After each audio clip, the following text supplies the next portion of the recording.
Have you ever felt like you're not supposed to be happy? Like the harder you try, the further it slips away from you? In our modern world, happiness has become the ultimate goal. But what if it's the wrong one? What if there's something else we're meant to strive for? In this episode of Philodrip, let me ask you something. What if happiness isn't the goal? What if the more you chase it, the further it slips away? What if you're not supposed to be happy, but something else entirely? We live in an age where everyone is looking for happiness, chasing it like a butterfly, always just out of reach. But have you ever stopped to ask why? Why are we so obsessed with being happy? We've been told that happiness is the ultimate goal, the measure of a good life. But who told us this, and why should we believe them? Arthur Schopenhauer, the 19th century German philosopher, believed that desire is the root of all suffering. And when it comes to happiness, desire can be a double-edged sword. On one hand, desiring happiness is natural and understandable. Who doesn't want to be happy? But Schopenhauer argued that the very pursuit of happiness is what prevents us from achieving it. By constantly chasing after happiness, we only succeed in creating more desire and more suffering for ourselves. Instead of finding lasting contentment, we become trapped in a cycle of wanting more and more, never truly satisfied with what we have. Camus, the French philosopher, believed that life is absurd.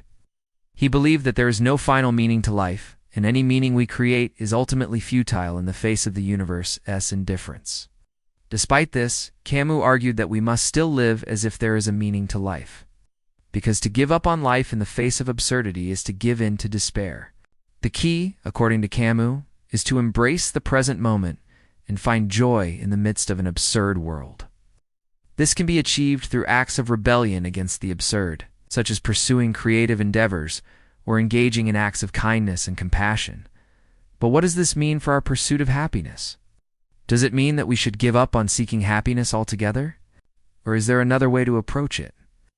Perhaps the answer lies in the words of Simone Weil, a 20th century French philosopher and mystic. Weil believed that happiness could only be found through attention and grace. In other words, we cannot force happiness to happen. It is something that we must be open to receiving. This requires a certain stillness and receptiveness on our part, a willingness to let go of our constant striving and simply be present to whatever life is offering us. Nietzsche, the 19th century German philosopher, also had some words of wisdom to offer on the subject of happiness. He believed that joy is the reward for work, and that we cannot experience true joy without first facing and overcoming struggle. In other words, happiness is not something that we find. It is something that we create through our actions. This requires courage, determination, and a willingness to confront the challenges of life head-on. Epicurus, the ancient Greek philosopher, had a different perspective on happiness. He believed that the chief task in life was to find inner peace and independence from external circumstances. According to Epicurus, this is achieved not through the pursuit of pleasure, but through the absence of pain and disturbance. In other words, happiness is not a goal that we reach. It is a state of mind that we cultivate. So what are we to make of all these different perspectives on happiness? Are they contradictory or complementary? Perhaps the answer lies in embracing the paradox. Maybe happiness is not a destination, but a journey.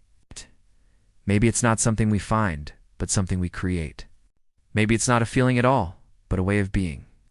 You may have come to this video looking for answers, but the truth is that the pursuit of happiness is a deeply personal and subjective one. What brings joy to one person may not bring joy to another. What makes life worth living is different for each of us.